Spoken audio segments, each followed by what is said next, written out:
Secondly, nasiha, and as I mentioned, nasiha needs many things. We should do it with al-ikhlas, with sincerity. It should be done mildly, calmly, with good words, with respect, avoiding harshness.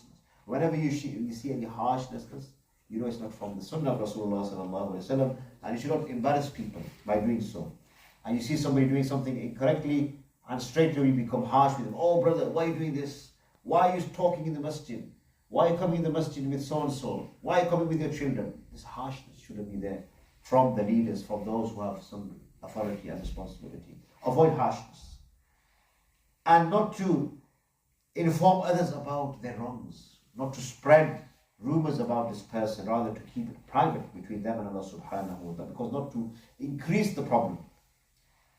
And one important thing is that you should give nasiha in private to that person, not to do it in public, not to embarrass him in front of people.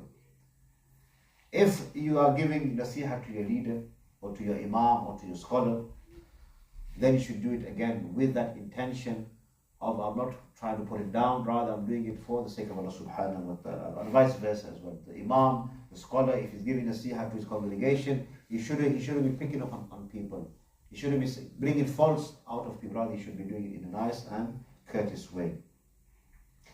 Naturally, if the leader, if he is calling you towards ma'asiyah, towards what? Towards sin, towards disobeying Allah subhanahu wa ta'ala, then you do not obey him.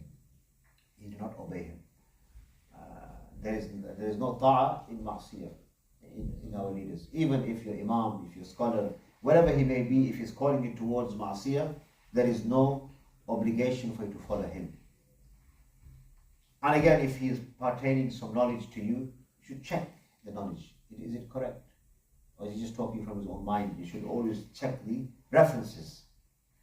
And again, very, very important, we see this much on social media, it's become quite prevalent, is that we shouldn't be doing it to point out, to highlight their mistakes, that I'm going to do a reflection, or I'm going to do a reflection or a response to this video in order to pinpoint their mistakes. So you have to be very, very careful, not to follow them blindly, rather to ask questions, and also to be the one who seeks the truth.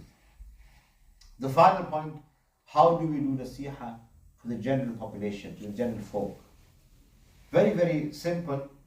We look after the rights of the Muslims, not to betray them, and our obligations towards each other, do our utmost to fulfill them.